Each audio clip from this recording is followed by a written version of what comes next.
अस्सलाम वालेकुम मेरे अजीज़ तलबा और तालिबात। उम्मीद करता हूँ कि आप सब बखैर आफ़ियत हैं। मैं हूँ मोहम्मद आतिफ़ याकूब और आप मुझसे पढ़ रहे हैं जमात दहम की फ़िज़िक्स। जमात दहम की फ़िज़िक्स में हम अपनी किताब का यूनिट नंबर 12 ज्योमेट्रिकल ऑप्टिक्स पढ़ रहे हैं और इस चैप्टर को सीखते हुए अपने पिछले लेक्चर में हमने देखा कि कन्वेक्स मिरर से इमेजेस किस तरह हासिल होते हैं, किस तरह के इमेजेस हमें मुयस्सर होंगे। साथ ही साथ हमने सरगर्मी 12.2 को भी देखा कि वो किस तरह से पढ़ी जाएगी, किस तरह से समझी जाएगी। मज़ीद एक कदम आगे बढ़ाएंगे और सीखेंगे आज के लेक्चर में सरगर्मी 12.3 को समझना और साथ ही साथ मिसाल 12.1 और 12.2 को किन फार्मूलों के तहत, किन तसव्वुरात के तहत हल करना है, ये तमाम सीखेंगे आज के लेक्चर में। तो चलिए बगैर किसी ताख़ीर के बढ़ते हैं अपने लाइट बोर्ड की जानिब। जी तो स्टूडेंट्स, हम कन्वेक्स और कनकेव मिरर के बारे में जितनी भी डिस्कशन है उसको जारी रखे हुए हैं। कन्वेक्स मिरर से इमेज किस तरह से बना सकते हैं, किस तरह से इमेज हासिल होता है, कनकेव मिरर में इमेज किस तरह का हासिल होता है, ये सारी चीज़ें हम लोग डिस्कस कर चुके हैं। मिरर फार्मूला क्या होता है ये भी हम देख चुके। अब अगर इतनी सारी चीज़ें हम लोग डिस्कस कर चुके हैं तो अब हम इस काबिल हो चुके कि अब आपकी किताब की सरगर्मी 12.3 इसको भी सोल्व कर लें स्टूडेंट्स। साथ ही साथ आपकी किताब की दी गई पहली दो मिसालें यानी कि 12.1 और 12.2 ये सारी की सारी चीजें हम लोग अब सोल्व करने के काबिल हो गए हैं। स्टूडेंट्स, सबसे पहले हम चलते हैं सरगर्मी 12.3 की तरफ। सरगर्मी 12.3 में वो आपसे ये चीज डिमांड कर रहा है कि ये चीज आप घर में भी प्रैक्टिस के तौर पे कर सकते हैं। उसके लिए आपको चाहिए एक अदद कनकेव मिरर। स्टूडेंट्स, आपने क्या करना है कि आपने एक ऐसी चीज लेनी है कि जिसकी अंदरूनी सतह, और हम जानते हैं कि कोई भी ऐसा मिरर जो कि अंदरूनी सतह से रिफ्लेक्ट करता है उसको कनकेव मिरर कहते हैं। कनकेव मिरर आपने लेना है और आपने कनकेव मिरर से रिफ्लेक्ट होती हुई किसी भी चीज का इमेज सफ़े पे हासिल करना है। स्टूडेंट्स, वो इमेज किस चीज की होगी? वो दरवाजे की भी हो सकती है, वो खंबे की भी हो सकती है, वो किसी और चीज की भी हो सकती है। स्टूडेंट्स, फर्ज करें कि रोशनी की जो रे है वो आ रही है और होती हुई आपके घर के दरवाजे या खिड़कियों में से गुजर रही है। अब आप चाहते हैं कि आप उस दरवाजे या खिड़कियों की इमेज सफ़े पर हासिल करें, तो क्या ऐसा मुमकिन है? जी हां, ऐसा मुमकिन है। और अगर आपको वो इमेज सफ़े के ऊपर या स्क्रीन के ऊपर दिखाई दे तो आप क्या कहेंगे उस इमेज के बारे में कि वो इमेज रियल है या वर्चुअल है? स्टूडेंट्स, आज रियल इमेज के बारे में एक और बड़ी अहम और आसान टिप आपके लिए छोड़ रहा हूं।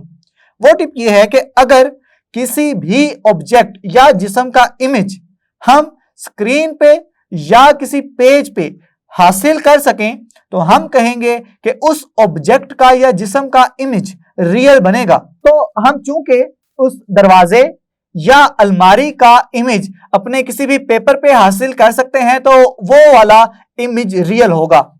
स्टूडेंट्स, अब सवाल ये पैदा होता है कि वो रियल इमेज किस तरह का दिखाई देगा? वो अपनी जिस्म के साइज से बड़ा होगा या छोटा होगा? अब देखें, दरवाजा काफी बड़ा ऑब्जेक्ट है, खिड़की वो भी काफी बड़ा ऑब्जेक्ट है, लेकिन जो इमेज जो आप हासिल कर रहे हैं वो तो एक खाली पेपर पे हासिल कर रहे हैं और पेपर का साइज आपके दरवाजे या खिड़की से छोटा होगा। तो हम यहां से ये बात तय कर लेंगे कि जो इमेज आपको मिलेगा वो इमेज एक तो रियल होगा, नंबर 2 उसका साइज जिस्म के साइज से छोटा होगा। तो ये सारी की सारी चीजें आपको इस सरगर्मी में देखने को मिलेंगी। इस सरगर्मी में आपको सीखने की एक और चीज मिलेगी कि आप इस इमेज से उस मिरर का फोकल पॉइंट किस तरह से हासिल करेंगे। स्टूडेंट्स, फर्ज करें कि आप जो इमेज हासिल कर रहे हैं किसी मिरर के जरिए, जब आपको वो इमेज मिला तो वो इमेज थोड़ा सा ब्लर था। अब आप चाहते हैं कि आप इमेज क्लियर हासिल कर सकें, तो स्टूडेंट्स आपको यह करना पड़ेगा कि मिरर या तो आप थोड़ा सा आगे की तरफ मूव करवाएंगे या थोड़ा सा पीछे की जाने मूव करवाएंगे और मूव करवाते करवाते किसी एक खास पॉइंट के ऊपर आपको इमेज बहुत क्लियर और डिस्टिंक्ट नजर आएगी, नुमाया नजर आएगी। स्टूडेंट्स, आपने वहां पे क्या करना है, आपने उस मिरर से फिर वो फासला कैलकुलेट करना है और इसके जरिए आप हासिल कर लेंगे उस मिरर का फोकल पॉइंट। तो स्टूडेंट्स, देखा आपने कि घर बैठे आप किसी भी मिरर का फोकल पॉइंट कितनी आसानी के साथ मेजर कर सकते हैं। चलिए स्टूडेंट्स, अब आधा हिस्सा तो हमने आपकी सरगर्मी का सोल्व कर लिया। अब वो आधे हिस्से में वो ये कह रहा है कि इस सरगर्मी में आपने जो इमेज हासिल की है इसकी रे डायग्राम भी बना के दिखाएं। तो चलें हम रे डायग्राम भी इसकी बना लेते हैं। हमें सरगर्मी में कहा गया है कि आपने एक ऐसा मिरर लेना है जिसकी अंदरूनी सतहें रिफ्लेक्ट करती हों, यानी कि वो कनकेव मिरर हो। स्टूडेंट्स, अगर वो कनकेव मिरर है तो इसकी बैरूनी सतहें लाजमी तौर पे रफ होंगी, क्योंकि सिर्फ और सिर्फ अंदरूनी जगह से हमने इसको पॉलिश किया है ताकि सिर्फ और सिर्फ अंदरूनी जगह से ही वो रिफ्लेक्ट कर सके। अब हम जानते हैं कि इसके सेंटर पोल से और इसके सेंटर ऑफ कर्वेचर्स को मिलाने वाली जो लाइन है इसको हम प्रिंसिपल एक्सिस का नाम देते हैं। स्टूडेंट्स, प्रिंसिपल एक्सिस आ गया हमारे पास सेंटर ऑफ कर्वेचर भी आ गया, हमारे पास ये पोल P भी आ गया। अब चूंकि सूरज से आने वाली रोशनी की रेस बहुत ज्यादा दूर से आ रही हैं, तो आप जानते हैं कि अगर रेस बहुत दूर से आ रही हो तो वो प्रिंसिपल एक्सिस के पैरेलल हो जाती हैं स्टूडेंट्स, कुछ इस तरह से। अब अगर आपको मेरा पिछला लेक्चर याद हो तो मैंने वहां पे एक टिप बताया था आपको। मैंने ये टिप बताया था आपको कि जब रोशनी की रेज प्रिंसिपल एक्सिस के पैरेलल गुजरती हैं तो रिफ्लेक्ट होने के बाद वो प्रिंसिपल फोकस या फोकल पॉइंट से गुजरती हैं स्टूडेंट्स। अब इसका फोकल पॉइंट अगर हम लोगों ने मालूम करना है तो हम जानते हैं कि इस सेंटर ऑफ कर्वेचर से पोल तक के फासले को कहते हैं रेडियस ऑफ कर्वेचर, और रेडियस ऑफ कर्वेचर को जब आधा करेंगे तो मेरे पास आ जाएगा प्रिंसिपल फोकस। अब हम जानते हैं कि जैसे ही रोशनी की रेस इस मिरर के ऊपर पड़ेंगी तो मिरर पे पड़ने के बाद रिफ्लेक्ट होंगी। अब चूंकि सारी की सारी रेस प्रिंसिपल एक्सिस के पैरेलल हैं, तो जैसे ही ये रेज रिफ्लेक्ट होंगी ये प्रिंसिपल फोकस से होती हुई गुजरेंगी। ये रे भी स्टूडेंट्स प्रिंसिपल फोकस से होती हुई गुजरेगी, ये वाली रे भी होती हुई प्रिंसिपल फोकस से, और ये रे भी रिफ्लेक्ट होने के बाद प्रिंसिपल फोकस से गुजरेगी। अब चूंकि सारी रेज एक जगह पे मिल रही हैं तो हमें जो इमेज हासिल होगा वो स्टूडेंट हासिल होगा इस प्रिंसिपल फोकस पे। अगर फर्ज करें कि मेरे पास ऑब्जेक्ट बहुत दूर पड़ा हुआ है, फर्ज करें किसी ऐसी जगह पे जो कि इनफाइनाइट डिस्टेंस पे है, इंफिनिटी डिस्टेंस पे है, तो चूंकि इमेज बन रहा है इस जगह पे, फोकल लेंथ भी होगी इतनी। अब जिस्म का फासला है इतना ज्यादा। अब देखें जिस्म का फासला है इतना ज्यादा। अब हमारे पास जो कंडीशन आ रही है वो ये आ रही है कि जिस्म का फासला ज्यादा है फोकल लेंथ से। और आपको अगर याद हो तो कुछ लेक्चर्स पहले हमने कनकेव मिरर से बनने वाले इमेज की खासियत देखी थी कि अगर उसमें ये कंडीशन पाई जा रही हो तो इमेज हमेशा रियल बनेगा स्टूडेंट्स। रियल के साथ साथ इमेज जो बनेगा वो उल्टा भी बनेगा। तो इस तरह से हम ये इमेज हासिल कर सकते हैं, और इस तरह से आप रे डायग्राम अपने सवाल के अंदर या अगर आपसे ये सरगर्मी पूछता है तो आप ये रे डायग्राम भी बड़ी आसानी के साथ बना सकते हैं। देखने में तो अब थोड़ी सी पेचीदा लग रही है, लेकिन अगर आप बिल्कुल साथ साथ एक एक पॉइंट को समझते जाएंगे तो आपके लिए इन रे डायग्राम्स का बनाना बहुत ज्यादा आसान हो जाएगा। स्टूडेंट्स, अब चलते हैं अपने आने वाली अपनी मिसालों की तरफ, और सबसे पहले जो मिसाल हम सॉल्व करेंगे आपकी किताब की वो है मिसाल नंबर 12.1। स्टूडेंट्स, एग्जाम्पल 12.1 यानी मिसाल 12.1 की स्टेटमेंट से मैंने जो इंपॉर्टेंट डेटा था वो उठा के आपके सामने लिख दिया। अब स्टेटमेंट में उसने ये कहा है कि अगर एक कन्वेक्स मिरर हो और कन्वेक्स मिरर के सामने एक ऑब्जेक्ट 66 सेंटीमीटर के फासले पे हो और उस मिरर की जो फोकल लेंथ है वो 46 सेंटीमीटर है, तो बताएं कि इमेज किस जगह पे बनेगा। तो स्टूडेंट्स, आपको पहले तो यह पता होना चाहिए कि हमने कन्वेक्स मिरर के अंदर P मस्बत लेना है या नेगेटिव लेना है, फोकल लेंथ मस्बत लेनी है या नेगेटिव लेनी है, और इमेज जो हासिल होगा वो मस्बत में आना चाहिए या मनफी में आना चाहिए। अगर ये बातें आपको याद होंगी तभी आप ये न्यूमेरिकल आसानी के साथ और बिल्कुल ठीक तरीके से हल कर सकेंगे। अगर आपने साइन में थोड़ी सी हेरा फेरी कर दी तो आपका ना सिर्फ आंसर गलत हो जाएगा बल्कि आपके जितने भी कॉन्सेप्ट्स हैं वो भी सारे तबाह बर्बाद हो जाएंगे। स्टूडेंट्स, मैंने आपको ये बात सिखाई थी कन्वेक्स मिरर के केस में कि कन्वेक्स मिरर के केस में हमेशा ली जाने वाली फोकल लेंथ नेगेटिव ली जाएगी। तो हम जो फोकल लेंथ पुट करेंगे स्टूडेंट्स वो प्लस 46 सेंटीमीटर नहीं बल्कि माइनस 46 सेंटीमीटर पुट करेंगे। स्टूडेंट्स, साथ ही साथ हमने देखा था कि जिस्म चूंकि हकीकतन पड़ा होता है कन्वेक्स मिरर में तो ये वाला तो हमें पॉजिटिव ही लेना पड़ेगा। अब चूंकि Q की तो वैल्यू पुट ही नहीं करनी तो इसके साइन का हमसे लेना देना नहीं है। बहरहाल हम अपनी थोड़ी सी हाइपोथेसिस एक मफरूजा कायम कर लेते हैं कि कन्वेक्स मिरर में बनने वाला इमेज क्या रियल होगा या वर्चुअल होगा।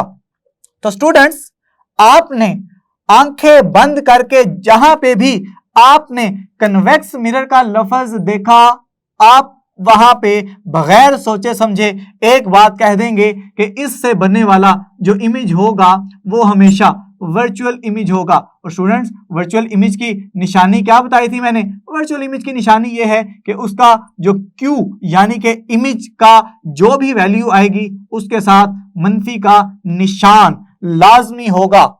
स्टूडेंट्स, ये सारी चीजें चेक करने के लिए हमारे पास एक मशहूर जमाना फार्मूला है जिसे हम मिरर फार्मूले के नाम से जानते हैं। ये मैंने आपके सामने लिख दिया। अब आपको क्या करना है? आपने सिर्फ और सिर्फ वैल्यू दर्ज करनी है। चलें वैल्यू दर्ज करते हैं। इसकी जगह फोकल लेंथ की जगह हम फोकल लेंथ की वैल्यू जमा वाली नहीं बल्कि मनफी वाली पुट कर देंगे कुछ इस तरह से। साथ ही साथ स्टूडेंट्स, P की वैल्यू दी गई है 66 सेंटीमीटर और Q की वैल्यू वैसे के वैसे ही हमने दर्ज ही नहीं करनी, Q तो निकालना है। अब स्टूडेंट्स, यहां पे एक और बात जरा सुन लें। यहां पे मैं सिस्टम इंटरनेशनल यूनिट इस्तेमाल नहीं कर रहा। हम जानते हैं कि फासले के यूनिट हमेशा मीटर के अंदर लिखे जाते हैं, लेकिन यहां पे मैं जो फासला है जिस्म का वो भी सेंटीमीटर में लिख रहा हूं। फोकल लेंथ ये भी तो एक फासला है ना, फोकस से पोल तक का फासला ये भी मैं सेंटीमीटर में लिख रहा हूं। मैं यहां पे मीटर क्यों इस्तेमाल नहीं कर रहा? स्टूडेंट्स, ऑप्टिक्स के अंदर आप जितने भी फासले लेते हैं वो हमेशा सेंटीमीटर के अंदर लेते हैं, क्योंकि मीटर्स के अंदर अगर फासले लेंगे तो आपकी जो इमेज अगर मीटर्स की सूरत में जा रही है तो आपको उसको मेजर करने के लिए बहुत ज्यादा दुश्वारी का सामना करना पड़ेगा। तो इस वजह से सेंटीमीटर स्केल चूंकि छोटा स्केल है और छोटे स्केल में वैल्यू हासिल करना हमेशा आसान रहता है, इस वजह से हम यहाँ पे फोकल लेंथ जो कि एक फासला है उसके साथ सेंटीमीटर लिख रहे हैं और जो ऑब्जेक्ट डिस्टेंस यानी जिस्म का फासला है वो भी सेंटीमीटर के अंदर लिख रहे हैं।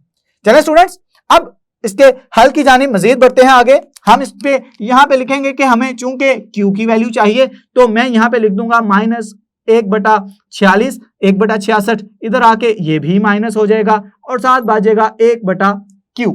हमने Q की वैल्यू लेनी है तो Q की वैल्यू निकालने के लिए मैं यहाँ पे एलसीएम ले लेता हूँ। स्टूडेंट्स, एलसीएम आप कुछ इस तरह से लेंगे।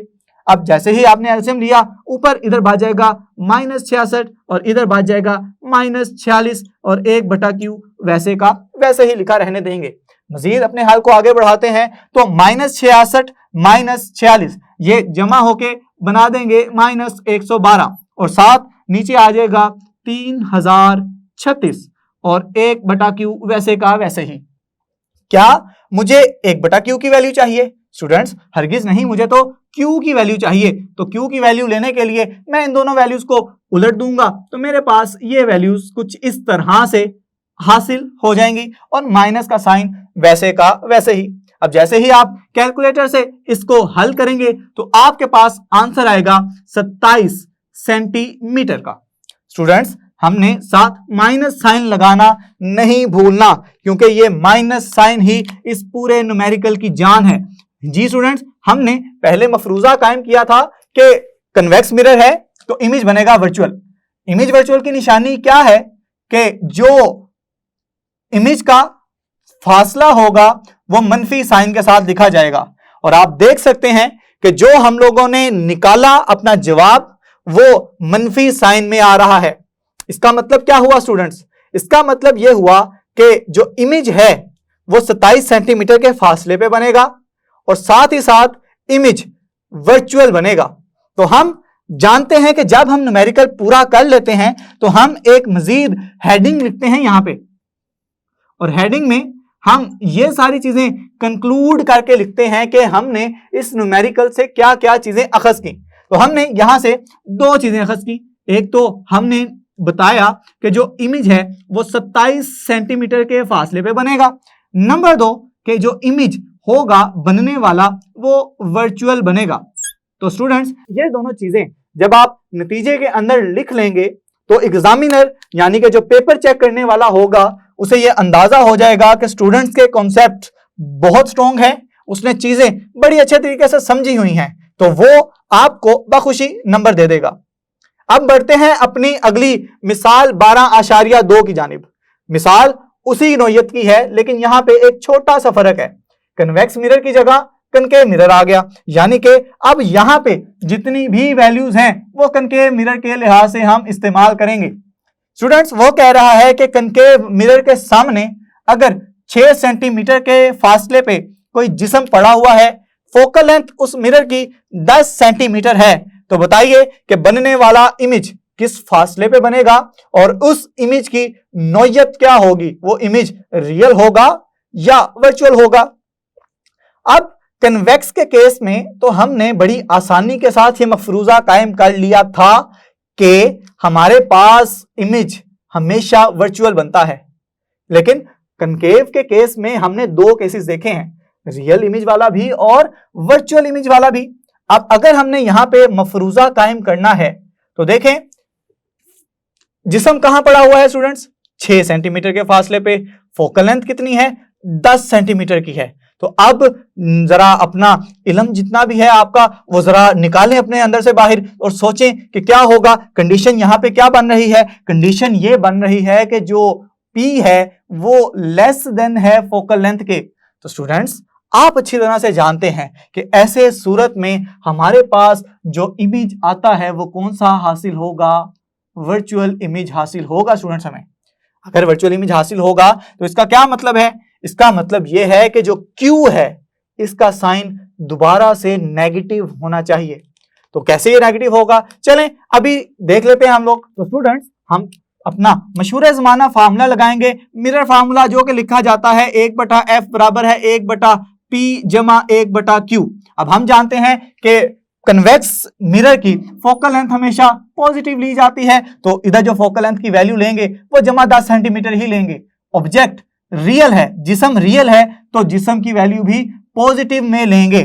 ठीक है स्टूडेंट्स, ये बातें हो गई। तो चलें हम अपनी वैल्यूज को पुट कर लेते हैं। यहाँ पे P की जगह आएगा यहाँ पे 6 और Q वैसे का वैसे ही लिखा रहेगा। अब चूंकि मुझे वैल्यूज चाहिए Q के लिए तो मैं इसको कुछ इस तरह से एडजस्ट कर दूंगा स्टूडेंट्स कि 1/6 उधर जाके माइनस हो गया। अब हम चाहते हैं इसका एलसीएम लेना, तो एलसीएम लेने के लिए मैं कुछ इस तरह की स्ट्रेटेजी अपनाऊंगा स्टूडेंट्स, और स्ट्रेटेजी वो कुछ इस तरह से मैं लिख दूंगा। इस तरह से एलसीएम लेना बकदरे आसान भी हो जाता है और गलती के इम्कानात भी कम हो जाते हैं। स्टूडेंट्स, 6 - 10 क्या बचा, -4, और 6 × 10 क्या बचा, 60, और 1/q वैसे का वैसे ही लिखा गया। अब मुझे वैल्यूज किसकी चाहिए थी, 1/q की? जी नहीं, मुझे तो q की वैल्यू चाहिए। तो q की वैल्यू के लिए मैं इसको उलट दूंगा, मेरे पास बन जाएगा -60 / 4। स्टूडेंट्स, इसको मजीद मैं हल करूं तो मेरे पास जो आंसर आएगा वो आएगा 15 सेंटीमीटर का। लेकिन स्टूडेंट्स, साथ में माइनस साइन लगाना कभी भी ना भूलें। तो आप देखें, जो हमने जो अपने सवाल शुरू करने से पहले जो सोचा था, जो इल्म कि जो नॉलेज हमारे पास था, उसके जरिए हमने इसके आंसर का क्लू पहले से हासिल कर लिया था कि बनने वाला इमेज वर्चुअल होगा। और वर्चुअल इमेज की निशानी स्टूडेंट्स क्या होती है कि उसका Q हमेशा नेगेटिव लिया जाता है। तो चूंकि ये सारी की सारी चीजें इस केस में पाई जा रही हैं तो हम कहेंगे कि ये बनने वाला जो इमेज है ये वर्चुअल होगा स्टूडेंट्स। और ये वर्चुअल का मुंह बोलता सबूत है ये माइनस का निशान। तो इससे भी साबित हो गया कि कनकेव मिरर में जब जिस्म फोकल लेंथ के अंदर पड़ा हुआ होगा तो इमेज वर्चुअल हासिल होगा। लेकिन इतना लिखना काफी नहीं है, हमें मजीद एक हेडिंग देनी है नतीजे की, और इस नतीजे के अंदर हम लिखेंगे कि जो बनने वाला इमेज है, एक तो वो 15 सेंटीमीटर के फासले पे बन रहा होगा, और नंबर 2 ये वर्चुअल होगा। और साथ में आप ये भी लिख सकते हैं कि साथ में लगा मनफी का निशान, मनफी की इलामत, ये जाहिर करती है कि बनने वाला इमेज वर्चुअल है। स्टूडेंट्स, उम्मीद करता हूं कि आपको सरगर्मी 12.3 और मिसाल 12.1 और मिसाल 12.2 बड़े अच्छे तरीके से समझ आ गई होगी।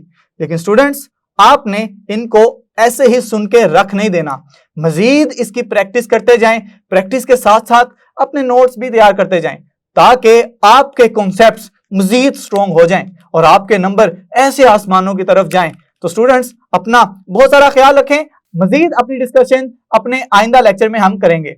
Outro lecture 12.5।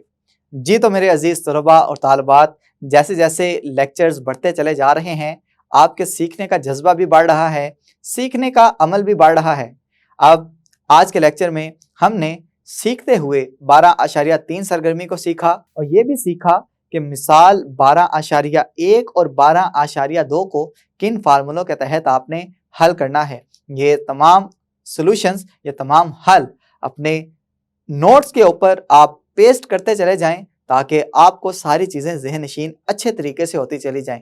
मज़ीद सीखेंगे आइंदा आने वाले वीडियो लेक्चर्स में। तब तक के लिए अपना बहुत सा ख्याल रखें, अपने से ज़्यादा दूसरों का खुश रहें, खुशियाँ बांटें। अल्लाह हाफिज़।